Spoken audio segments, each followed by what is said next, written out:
Namaskar, welcome to this beautiful session where we would be actually talking about how to empower our mind to defeat emptiness and depression.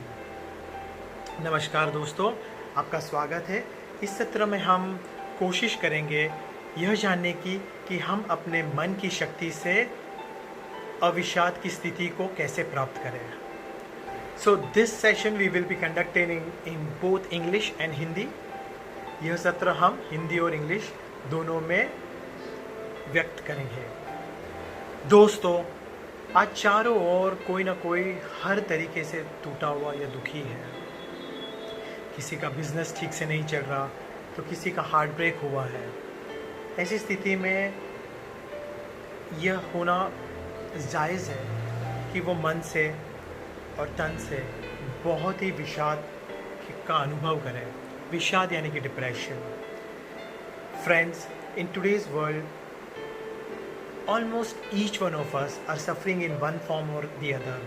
Somebody is suffering through heartbreak, somebody is suffering major losses in business, somebody through disease, and somebody have lost their loved ones. Each of these states stimulate immense grief within us, and then we go into a state of either depression or loneliness or loneliness. So what do we do to empower ourselves to come out of this state, especially during this times? The whole session is based on these talks. हम इस सत्र में ये जानने की कोशिश करेंगे कि हम अपने आप को किस तरीके से एम्पावर करें, हम अपने अंदर की शक्तियों को किस तरीके से हम उजागर करें कि हम यह जो डिप्रेशन या दुख जो अनुभव कर रहे हैं उस स्थिति से कैसे निकलें, खासकर इस प्रेजेंट स्टेज में जो बहुत ही चैलेंजिंग है सभी लोगों के लिए। We are seeing whether it is poor people or rich people, everybody is suffering in one form or the other. We are listening daily almost, some businessmen, some actors, some actresses, who have achieved name, fame, money, everything, yet they are committing suicide. Why would somebody do that? आज हम सुनते हैं कि काफ़ी successful लोग business में successful है या अभिनेता अभिनेत्री जिन्हें शोहरत, नाम, पैसा, जिनके पास सब कुछ है, फिर भी वह सुसाइडल टेंडेंसी से या सुसाइड भी कर रहे हैं, आत्महत्या भी कर रहे हैं। तो ऐसा क्यों? ये जानना बहुत ज़रूरी है कि इस विषाद की स्थिति में शारीरिक हानि क्या पहुंचती है। तो शारीरिक रूप से यह देखा गया है, काफ़ी सारा साइंटिफिक रिसर्च भी हुआ है और हमारे शास्त्र भी बताते हैं कि शारीरिक डिजीज़ का मूल रूप यह ही लाता है। चरक संहिता में लिखा गया है कि विषादो रोगवर्धनम श्रेष्ठ, यानी कि हर रोगों का मूल आधार या फिर मूल कारण यह विषाद ही है, या विषाद उसमें एक प्रमुख कारण है।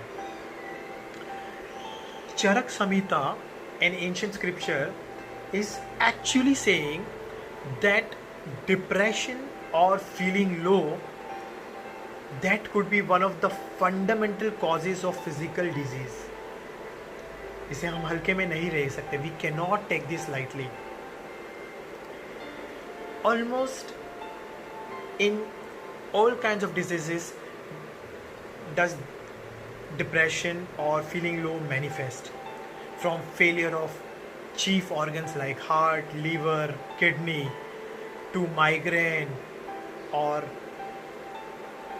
thyroid issues or weight gain or weight loss through varicose veins or pain in various body parts, to even lifestyle diseases. Depression could be the chief cause. Sometimes even cancer could be caused through a long-term chronic depression.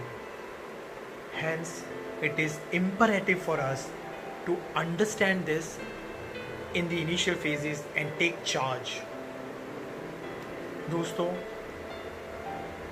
संशोधन यह दिखाता है कि depression से हमारे chief organ failures हो सकते हैं, जैसे कि हार्ट, लीवर, किडनी।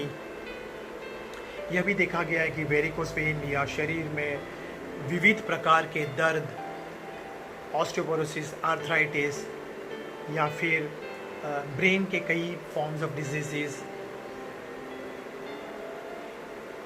ये सभी में विषाद एक मुख्य रोल प्ले करता है। यहाँ तक कि कैंसर जैसे डेंजरस डिजीज़ में भी डिप्रेशन का बहुत ही बड़ा रोल होता है। तो इन्हें समझना, इन्हें जानना, विषाद को समझना और इन पर नियंत्रण करना, ये बहुत बहुत ज़रूरी है दोस्तों। अर्जुन गीता के पहले अध्याय में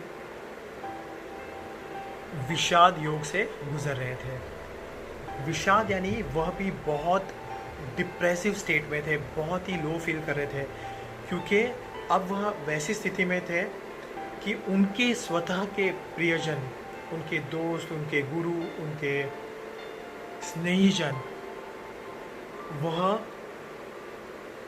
वॉर में उनके सामने खड़े थे। अब क्या किया जाए?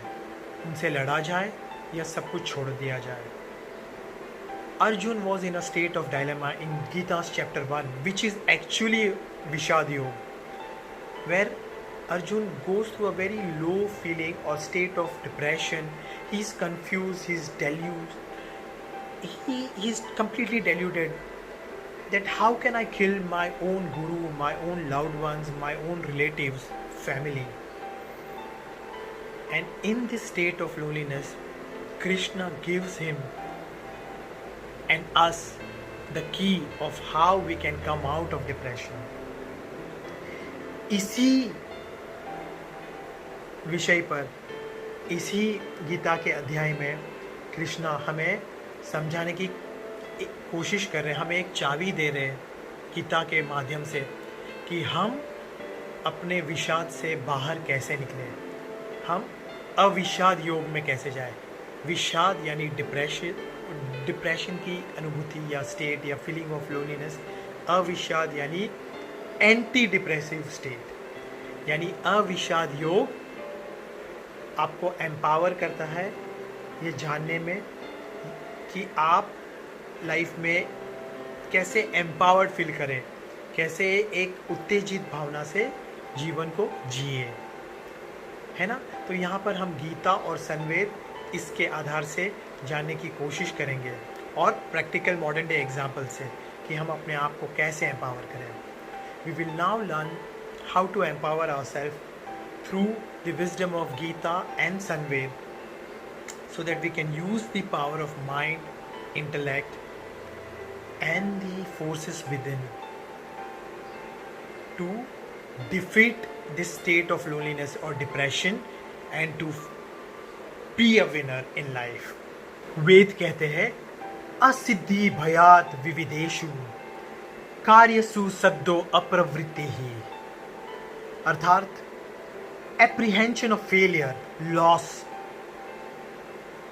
results in incapability of mind to function properly. ये क्या कहने की कोशिश कर रहे हैं कि ये जो भय है, भय की जो मिथ्या होती है और उनसे हम जो कार्य करते हैं वह हमें विषाद योग में लेकर जाता है। यह थोड़ा सा सिंप्लीफाई कर कर हम कहने की कोशिश कर रहे हैं। तो यहाँ पे एप्रीहेंशन या मिथ्या को थोड़ा सा जानने की कोशिश करेंगे। एप्रीहेंशन एक्चुअली मिथ्या नहीं बनता है, बट वह मिथ्या की तरफ लेकर जाता है। एप्रीहेंशन इज डायरेक्टली नॉट मिथ्या। मिथ्या means illusion, delusion. Apprehension is a direct function of mithya. So we need to understand what this mithya is. In life, we often take karmas and actions through blind foldedness. इसीलिए तो महाभारत में धृतराष्ट्र, इन्हें जानना बहुत ज़रूरी है। हम अपने महाभारत के सत्र और सेमिनार्स में हम इसे बहुत ही डिटेल में कवर अप करेंगे, पर यहाँ पे हम जानेंगे कि मिथ्या या डेल्यूजन हमें बिल्कुल डार्क स्टेजेस में या डार्क फोर्सेस पे या लाइफ में अपने डार्क एनर्जीज में लेकर जाती है। तो ये मिथ्या है क्या? तो यदि हम कोई भी कार्य कर रहे हैं अपने बुद्धि के विवेचन से, बुद्धि का उपयोग करके, तो वह कर्म शुद्ध कर्म है। पर यदि हम मिथ्या से कोई कर्म कर रहे हैं तो वह अशुद्ध कर्म है ना? Any action that we take through our intellect, through our creativity and wisdom, those are known as pure actions.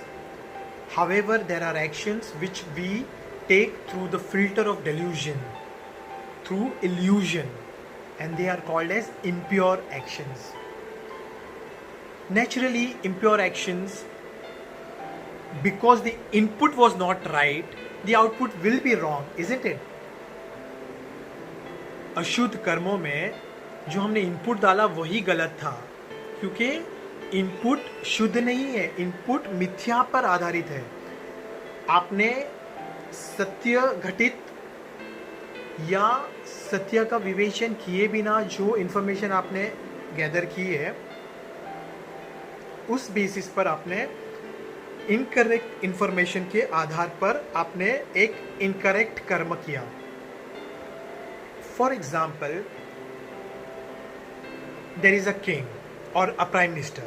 Okay, there is a prime minister. His intelligence agency gives him a wrong information that the neighboring country is going to wage a war against his country. Now, based on that incorrect information of his agency, he takes a wrong action out of fear and he attacks the other country. Okay. It was a wrong information. It was not a correct information given by the agent or the agency. So the whole action which was based on a wrong information becomes an act of delusion out of the illusion mithya. It will almost always be an impure action, dangerous action. काफ़ी बार हम जीवन में सोचे समझे बिना कोई कर्म करते हैं और बाद में हम बहुत दुखी हो जाते हैं, क्योंकि वह होता है मिथ्या पर आधारित। एक राजा या फिर एक प्राइम मिनिस्टर, प्रधानमंत्री, वह अपने गुप्तचर पर डिपेंडेंट है और उनके गुप्तचर ने आकर उन्हें एक गलत इन्फॉर्मेशन दे दी और वह गलत इन्फॉर्मेशन पर यह बोला गया उनको कि बाजू के देश उन पर अटैक करने वाला है। ये सही इन्फॉर्मेशन नहीं थी, ये कुछ उन्होंने गलती कर दी और वह गलती का ग्रहण की हुई इन्फॉर्मेशन पर आकर उन्होंने प्रधानमंत्री को यह सूचना दी। अब इस आधे अधूरी सूचना पर और डेल्यूजन वाली सूचना पर प्रधानमंत्री ने एक ऐसा कर्म कर दिया कि बाजू के देश पर हल्ला बोल दिया। अब यह देश, उनका देश और जो पड़ोसी मुल्क था, यह दोनों के बीच में बहुत बड़ा युद्ध हो गया। ये एक पूर्णतः मिथ्या पर आधारित युद्ध हुआ। ऐसा ही हमारे जीवन में भी होता है। देश तो बहुत बड़ी दूर की बात है या बड़ी बात है, बट हमारे जीवन में हम काफ़ी बार आधी अधूरी बात बिना सोचे समझे हम एक्शंस ले लेते हैं, तो वही होते हैं एक्शंस मिथ्या पर। इनका बहुत गहरा संबंध है विषाद पर, इसीलिए हमें इन्हें जानने की कोशिश करनी होगी कि यह मिथ्या कैसे हमारे मन को नीचे डार्कर फोर्सेस में लेके जाता है। बिकॉज नीचे की स्थिति में ही, नीचे जो डार्क एनर्जी है, वहीं पर डिप्रेशन या विषाद का जन्म होता है। So it is very important for us to understand what this mithya or illusion is, because the illusion is the force which takes us down. Dhritarashtra or mithya, it pulls us down into the dark forces, and from these dark forces or dark energy, the feeling of sadness, the feeling of grief, they propagate. So consider life ये graph है, okay? तो whenever you are feeling very euphoric, very happy, तो आप ऊपर की स्थिति में जाते हैं, ऊपर की एनर्जी में आप रिवर्बरेट हो रहे हैं, ओके? तो ऊपर की स्थिति में सारी किस प्रकार की एनर्जीज होती है? सुख की energy, happiness, joyful, success, powerful, empowered, okay, satisfied, ये सारी स्थिति जो हम ऊपर जो महसूस करते हैं, ये हायर वाइब्रेशंस या ऊपर की एनर्जी है। ऐसे ही जब हम नीचे की स्थिति में आते हैं, तो नीचे की स्थिति में हम क्या महसूस करते हैं? We feel disempowered, we feel low, depressed, sad, angry, resentful. नीचे की यह जो लाइफ की एनर्जी होती है, यहाँ पर हम महसूस करते हैं नेगेटिव वाइब्स या नेगेटिव एनर्जी फॉर्म्स या नेगेटिव वाइब्रेशंस, दुख के, क्रोध के, जेलेसी के, रिजेंटमेंट के, विद्रोह के। इस प्रकार सारी नेगेटिव एनर्जीज यह नीचे के स्तर में हमारे जीवन में बैठी होती है, और हमारा जीवन ऐसे उतार चढ़ाव का एक ग्राफ है। कभी हम नीचे होते हैं, कभी हम ऊपर होते हैं। जब जब हम ऊपर की एनर्जी महसूस करते हैं, तो हम वो वेवलेंथ में होते हैं। ये बिल्कुल वैसे ही है जैसे पुराने ज़माने में वो रेडियो हुआ करता था, आज भी होते हैं।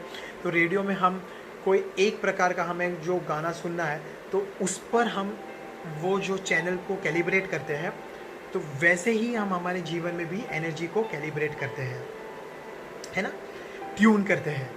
तो जिस प्रकार का म्यूज़िक आपको सुनना, आपने उसको ट्यून किया, तो आपने आपके लाइफ में भी उस प्रकार की एनर्जीज़ को अट्रैक्ट किया।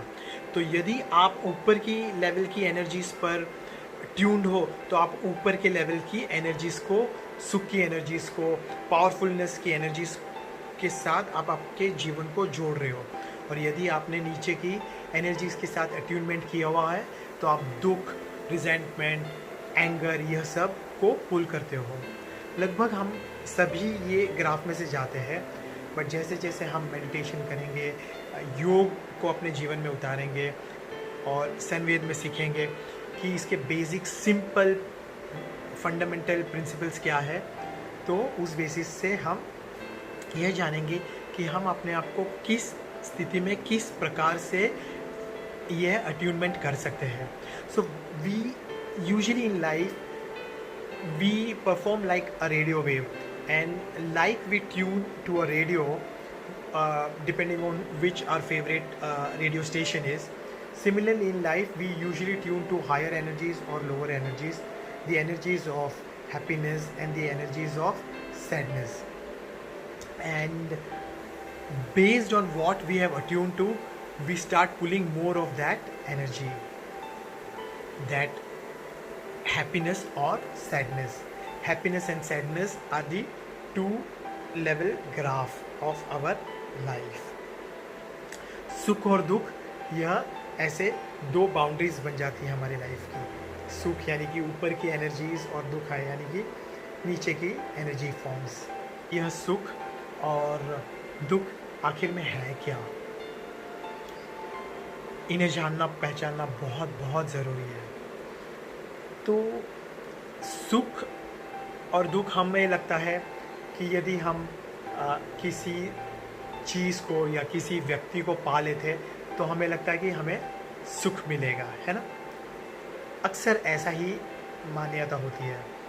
और कोई व्यक्ति या कोई वस्तु हमें नहीं मिलती या फिर हमसे दूर हो जाती है, तो हम दुख का अनुभव करते हैं।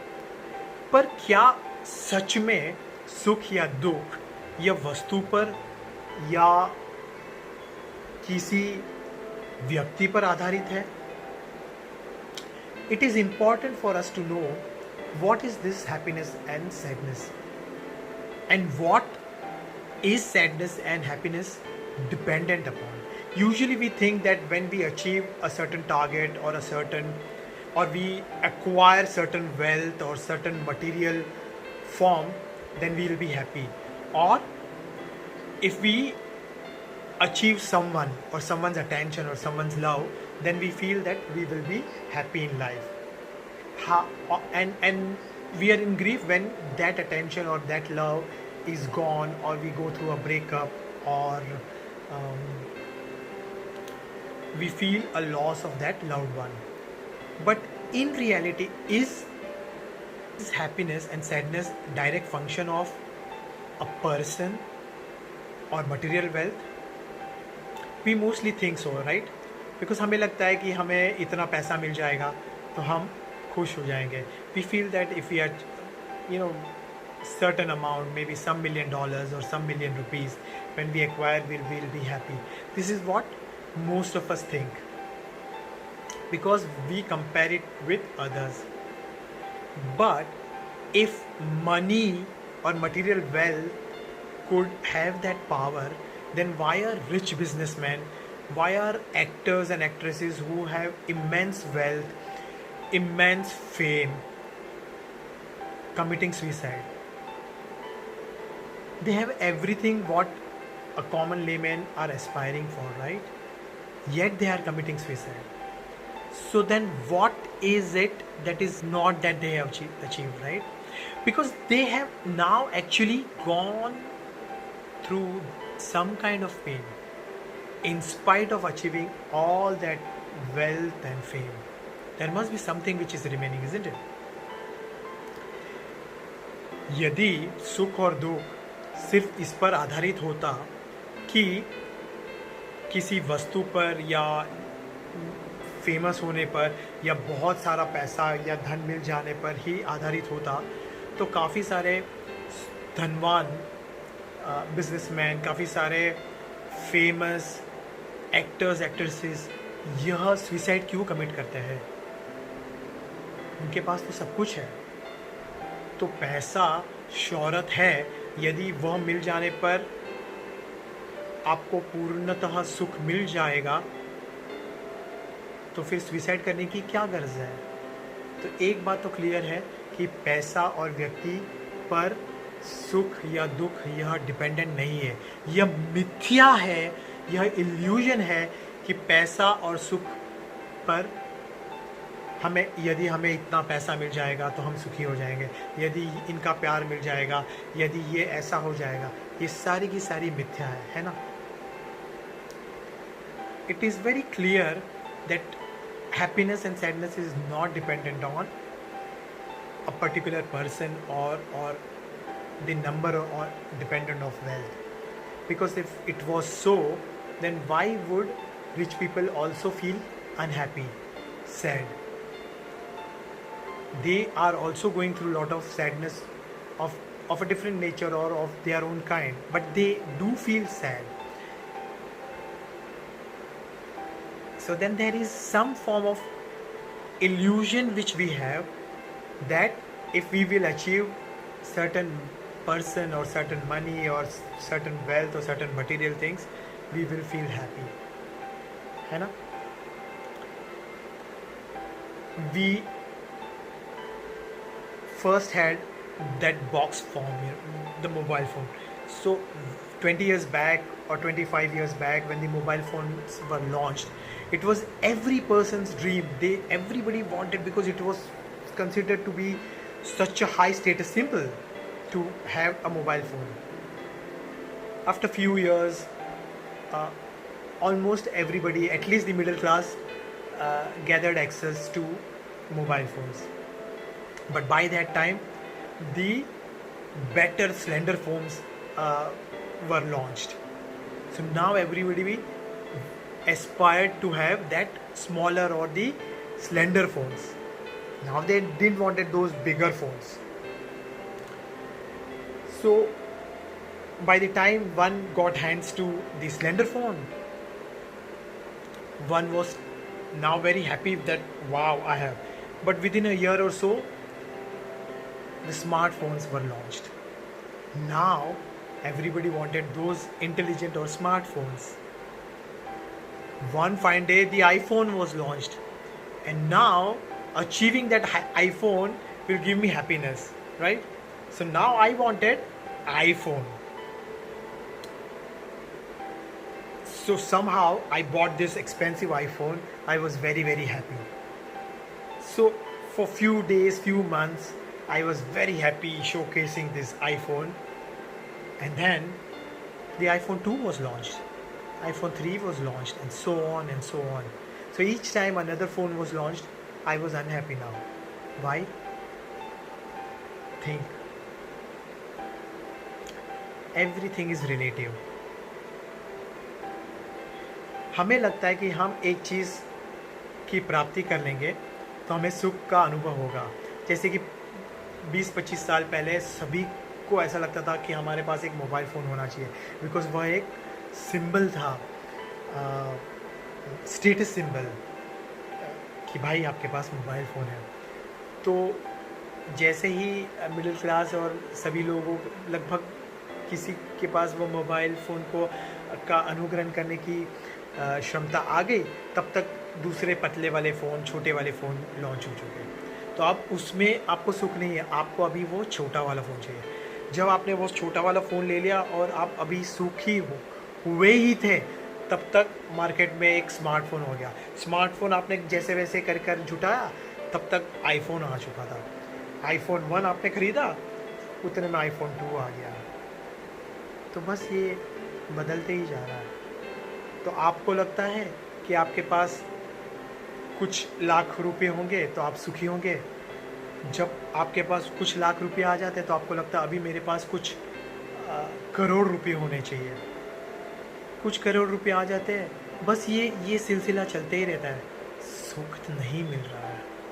हमें लगता है हमें ऐसे दिखने वाली बहू मिल जाएगी, या पत्नी मिलेगी, या पति मिलेगा. वो मिल जाने पर एक दूसरे प्रकार का दुख शुरू हो जाता है ना. किसी को लगता है पड़ोस की बीवी ज़्यादा अच्छी है, या वो वाला फ्रेंड ज़्यादा अच्छा है ना. ऐसा ही हो रहा है. हम अपने पास जो चीज़ है उससे सेटिस्फाइड हो ही नहीं रहे, और वहाँ से दुख की स्थिति बढ़ते जा रही है. डिप्रेशन की, विषाद की स्थिति का प्रकोप होते जा रहा है. By the time we have an ambition or a wish that we have an X amount of money, we will be happy. So once we achieve that X amount, now we want a few more millions of rupees.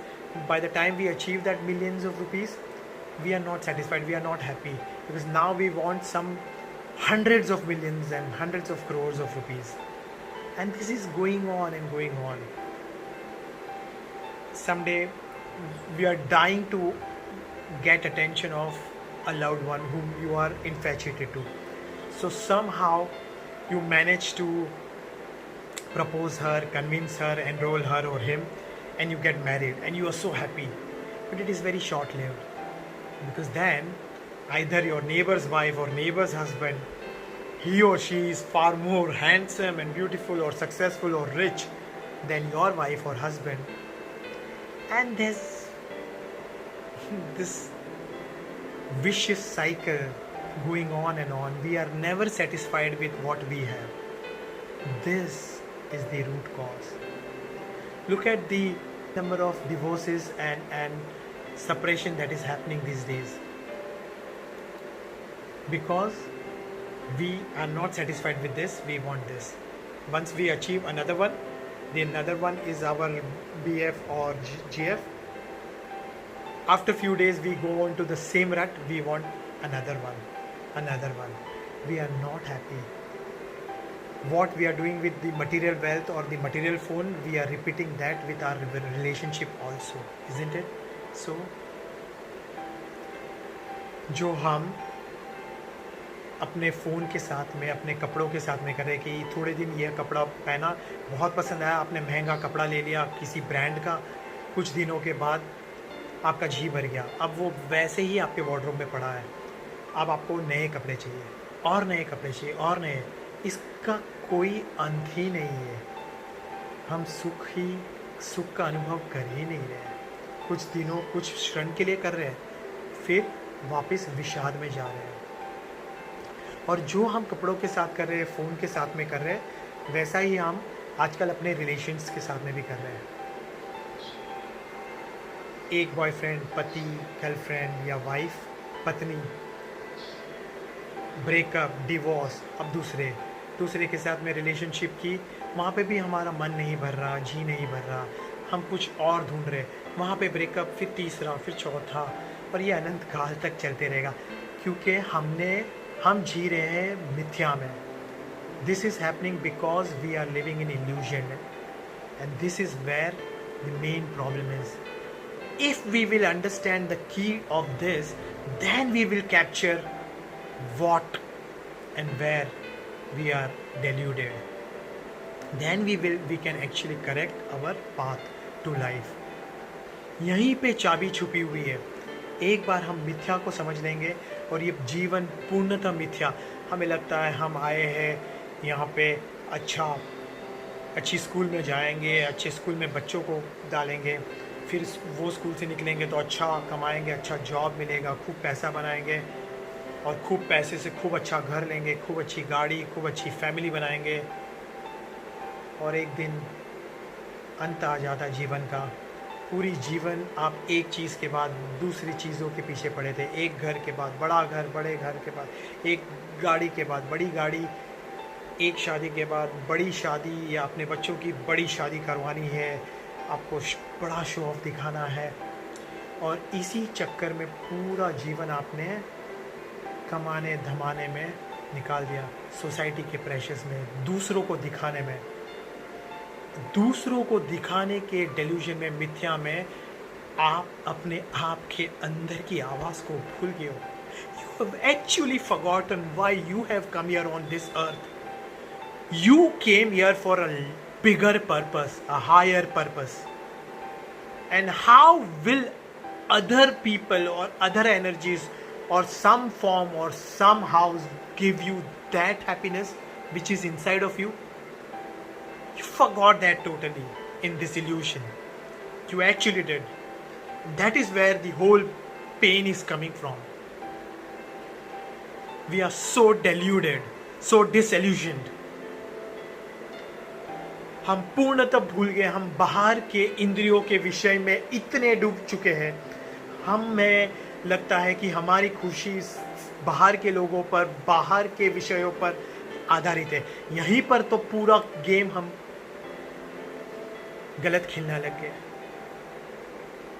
आनंद या सुख नहीं है, बाहर की दुनिया में सुख और दुख का गेम होता रहेगा। Joy is a constant factor which is with in us. Joy ये हमारे में है, आनंद ये सुख नहीं है। जॉय यानी आनंद ये हमारे अंदर की एक प्रॉपर्टी है, खुद के अंदर छिपी हुई। जब हम अपने अंदर चले जाएंगे और इसे महसूस करेंगे तो बाहर की चीज़ों पर इसका कोई प्रभाव नहीं होगा, चाहे वह चीज़ या व्यक्ति आए या जाए, आप पर इसका कोई प्रभाव नहीं होगा जब आप अपने अंदर अपने सच्चे आनंद को पकड़ लेंगे। तो यही जर्नी को तो योग कहते हैं, इसी को तो अनुभव करना है, इसी तक तो पहुंचना है कि ये सच्चा आनंद क्या है, ये सच्चा स्वरूप क्या है जो आपके अंदर है, जो दूसरों व्यक्ति पर या दूसरी चीज़ों पर डिपेंडेंट नहीं है। क्योंकि जब जब आप दूसरे व्यक्ति पे या दूसरी चीज़ों पर डिपेंडेंट रहोगे तब आप दुख का अनुभव करोगे, तब आप डिप्रेशन में या विषाद में जाओगे। यही तो गीता में कृष्ण कहने की कोशिश कर रहे हैं कि ये सभी से डिटैच्ड हो जाओ, उनके साथ का कनेक्शन बिल्कुल रखो, बट अपने आप के अंदर को अनुभव करो। और जब अपने आप के अंदर को, अपने आप को आप पहचान लोगे, फिर आप दूसरों के साथ मौजूद तो हो, उसके साथ सुख और दुख का यह गेम में तो हो। आप you are becoming a participant to this level of happiness and unhappiness game with others. However, when you have known the real self within your own self, that is the time when you have empowered yourself. You will play those games. However, you have taken away the power from the others or the other things. You have taken that power from the outside and you have taken that power within yourself. Now the others will not be able to make you happy or depressed or unhappy. To achieve this state, we have to do certain sadhanas or certain steps, which includes meditation, yoga, some practical principles which we will learn slowly. Don't worry, today also I will give you some concepts. However, that detailed principles and everything we will encompass and learn in the chapters of Sunved and life transformation seminars. तो यही चाबी को हमको जानना है कि किस प्रकार की साधना की जाए जिससे हम यह जो विषयों में, इंद्रियों के विषयों में, यानी कि बाहर हमने अपने रिमोट कंट्रोल को दे कर रखा है, उसे हम वापस लेकर आए और अपने पास अपना सुख अपना दुख हम अपने भीतर से अनुभव करेंगे, है ना। मेरे एक क्लाइंट, उसकी एक स्टोरी देना चाहता हूँ यहाँ पर, ओके। और ये स्टोरी से थोड़ा हम जान पाएंगे कि बाहर के चीज़ों पर एक्चुअली हमारा दुख या सुख यह डिपेंडेंट नहीं है, ओके। ये बहुत अच्छे एक बिजनेसमैन है और अनफॉर्चुनेटली कुछ सालों पहले उनके वाइफ का एक बहुत ही एक्सपेंसिव डायमंड नेकलेस ये गुम हो चुका था, ओके। बट अभी ध्यान देना, देखने की बात देखिए, ओके। क्या हुआ कि कुछ 2-3 साल पहले उनके वाइफ का यह हार, एक शादी में वह गए थे कहीं पे राजस्थान में और वह गुम हो चुका था, पर उन्हें उनका एहसास नहीं हुआ था तभी, ओके। और एक दिन जब हम उनके घर पर गए थे कुछ काम के विषय से, और तभी उनको दूसरे मैरिज में जाना था और उनकी वाइफ को याद आया कि वो उनको पहनना है, और फिर वो ढूंढने की कोशिश कर रहे थे और ढूंढते ढूंढते ढूंढते बहुत स्ट्रेस में आ गए, क्योंकि काफ़ी एक्सपेंसिव, कुछ लाखों का वो हार था और वो मिल नहीं रहा था।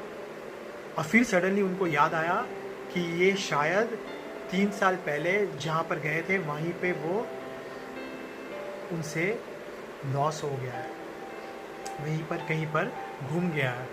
तो 3 साल तक उनको दुख नहीं हुआ, पर आज अभी उन्हें पता चला कि यह 3 साल पहले गुम हो चुका है कुछ 30-35 लाख का हार। अब उन्हें बहुत दुख हो रहा है, बहुत ज़्यादा दुख हो रहा है। अब 3 साल तक दुख नहीं हुआ, हार गुम गया था 3 साल पहले, पर अब दुख हो रहा है। क्यों? क्योंकि अब उस चीज़ पर फोकस गया। ध्यान देना, क्योंकि अगर चीज़ में वह हार से सुख या दुख जुड़ा होता था डायरेक्टली, तो 3 साल पहले जब हार गुम गया था तभी ही दुख होना चाहिए था, नहीं। बट मन का फोकस आज अभी गया और दुख अनुभव। सोचने वाली बात है ना, है ना। A very interesting story I want to share with you is I had this one client. One fine day I just visited them for some important work of interiors which they wanted to do. Now he's a very rich businessman and he had gifted his wife approximately 35-40 lakhs or 25-35 lakhs very expensive diamond necklace. Now this necklace the wife had actually lost somewhere about 3 years back, okay, in a marriage ceremony which she had gone. But suddenly today she was trying to search because she had to attend another ceremony, and she was searching this, and while searching from morning till evening, you know, she was searching, and she's becoming tensed and more tensed as and when time is passing. And suddenly she realized that, oh, the last time I wore this, and I think I left this in that particular hall somewhere, and I've forgotten this. she suddenly realized 3 years back, okay, she had lost this necklace. In these 3 years, she wasn't unhappy because of this necklace. Had this necklace been of that power that gives her happiness, then the moment she lost 3 years back, automatically she should have been unhappy and very sad, right? No. Today, when she recalls that she has lost that necklace, she is very unhappy now. Please pay attention and try to understand. If the necklace had the power to give her happiness or unhappiness, she should have been unhappy then only. But no, she is unhappy now. Now that in her mind she perceived that she has lost. Isn't this true with even human beings? The day when we lose our loved ones, when they pass to the heavens, or when somebody will break up with you and go away, or separate with you for some reason or the other, when our loved ones, they go away to another country or a place, suddenly we suddenly start giving them more value, right? Again, the same mithya is working, because now our focus is onto the beautiful memories. Till the time our loved ones were with us or alive with us, we were taking them granted, है ना? तो जैसे ही वो necklace में power नहीं है, वैसे ही हम अनुभव करते हैं कि हमारे जीवन में व्यक्तियों के साथ भी हम इसी मिथ्या के साथ जीते हैं. देखिए ना, जब हमारे कोई स्नेही जन जिनके साथ हम बहुत ही प्यार करते हैं, वो अचानक से स्वर्गवासी हो जाते हैं या हमें छोड़कर दूर रहने चले जाते हैं, तब हमें बहुत दुख होता है. पर जब वह हमारे साथ थे, तब कितने पल हम उनके साथ खुशी से बिता रहे थे या बिताने की कोशिश कर रहे थे. ज़्यादातर हम अपना समय अपने मोबाइल्स में, अपने विचारों में, अपने जॉब में, है ना, अपने एम्बिशंस को या अपने सुख की अनुभूति करने के पीछे पड़े थे. उनको तो साइड ट्रैक ही करके रखा था. अब वो चले गए तो हम सोचते, अरे यदि वो हमारे साथ होते तो हम यह करते, वह करते, और फिर हमें दुख होता है ना. Now we connect our focus that our loved ones who have gone far away from us, now we replay inside of our mind illusion that we would have done this or we would have done that had they been with us. But when they were with us, or when they are actually with us, we take them for granted and we are into our phones, on WhatsApp, on social media, or we are busy working for our dreams or so-called illusionary dream life, busy chasing that life and losing on our moments who are presently alive, throbbing with us. No, we are not present with them, right? यही तो meditation कहना चाह रहा है कि आप present में आ जाइए, आप इस अनुभव में, इस एक्सपीरियंस में आ जाइए कि आप जिनके साथ है पूर्णतः उनके साथ रहिए. Experience the complete moment. जो खा रहे हैं उसे पूर्णतः खाइए, उसके एहसास में चले जाइए. तो यह नहीं होगा कि आप कैसा टेस्ट होटल का था वो ज़्यादा अच्छा लग रहा है, क्योंकि आप पूर्णतः उस एक्सपीरियंस में चले जाएंगे कि ये कैसा है. तो ऑटोमेटिकली आप अपने इंद्रियों के विषय से डिस्कनेक्ट हो जाएंगे, क्योंकि आप प्रेजेंट एक्सपीरियंस में चले गए. जो आपके साथ में है उनके साथ आप टोटली कनेक्ट हो जाएंगे. तो आप अपना फ़ोन वगैरह छोड़कर उनके साथ टोटली कनेक्ट हो जाएंगे. मैं नहीं कह रहा हूँ कि 100% उनके साथ रहिए, बट कुछ ऐसा समय अपने लव्ड वंस के साथ, यह आपको डिप्रेशन से निकालने में, विषाद से बाहर निकालने में सबसे नंबर 1 काम करेगा. जिनके साथ हो और जो एक्सपीरियंस के साथ हो, उसे 100% अनुग्रहण करने की कोशिश करिए. तब जाकर आपके माइंड के अंदर जो वो कैसेट दुख की रिप्ले हो रही है जिसकी वजह से आप डिप्रेस्ड हो, वो बाहर निकल जाएगी. The first thing what you can do is go into the 100% experience of the present moment, of whom you are with or what you are experiencing. If you are eating, if you are writing, if you are playing, if you are breathing, if you are listening to a music, if you are watching, if you are being creative, or if you are working, go 100% into it. When you are 100% into the flow of it, the monkey mind, which is actually telling the stories, will shut off. You need to shut off that monkey mind, because that is where your depression is coming from. You are not depressed by yourself. That mind is playing the cassette of sadness and loss of loved one or loss of material wealth. That has happened in past, gone. You are here throbbing in this present moment. Live that moment. That is meditation. The first step of meditation. Live that. Experience that. Right? इस present moment को अनुभव करिए पूर्णतः. वहीं पर चाबी छुपी है. आप अपने आप को डिप्रेशन के बाहर लाने में बहुत ही सक्षम हो जाएंगे, क्योंकि वहाँ पर आप अपने मंकी माइंड का चैटर बंद कर देंगे. वो जो आवाज़ आती है जो कहता है नहीं भाई बहुत दुखी हूँ, बहुत बड़ा लॉस हुआ है, या मेरे प्रियजन चल बसे या चले गए या ब्रेकअप हो गया है, वो हमारे साथ होती या होता, वह सब स्टोरीज़ है. उन सब स्टोरी से डिस्कनेक्ट होकर यह प्रेजेंट मोमेंट में आ जाइए. Focus on your breath, focus on your life, the present life which is throbbing inside of you. उसे अनुभव करिए.